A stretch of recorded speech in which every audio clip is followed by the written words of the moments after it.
Hi friends, chicken nuggets ఇంట్లోనే తయారు చేసుకుందామా. ముందుగా ఒక మిక్సీ జార్లోకి 50 గ్రాములు బోన్లెస్ చికెన్ తీసుకుందామండి. 2 బ్రెడ్ ముక్కలు కూడా వేసుకుందాము. ఒక ఉల్లిపాయ, వెల్లుల్లి, spoon chilli flakes, garam masala, chicken masala, తగినంత సాల్ట్, కొత్తిమీర వేసుకొని మిక్సీ పట్టుకొని ఈ విధంగా మిక్సీ పట్టుకొని పక్కన పెట్టుకుందామండి. ఇప్పుడు ఇది బాల్లా చేసుకొని మీకు నచ్చిన ఆకారంలో చేసుకోవచ్చండి. నేనైతే ఈ ఆకారంలో చేసుకుంటున్నాను.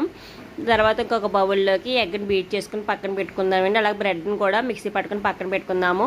ఇప్పుడు ఈ చికెన్ నగెట్స్ని ఎగ్లో ఒకసారి డిప్ చేసుకొని బ్రెడ్ క్రమ్స్లోని ఇలాగ మొత్తం అంతా బ్రెడ్ క్రమ్స్ చికెన్ నగెట్స్కి పట్టించి పక్కన పెట్టుకుందామండి. ఈ విధంగా తయారు చేసుకుని అన్ని పక్కన పెట్టుకున్న తర్వాత ఆయిల్ హీట్ చేసుకొని ఇప్పుడు ఈ చికెన్ నగెట్స్ని ఒకటిగా ఆయిల్లో వేసుకొని గోల్డెన్ కలర్ వచ్చిన తర్వాత బయటకు తీసేసుకోవాలండి. మనకి స్టవ్ అన్నది సిమ్లో ఉండాలి. చూడండి చికెన్ నగెట్స్ ఎంత కలర్ఫుల్గా ఉన్నాయో, టేస్ట్ కూడా చాలా బాగుంటాయండి.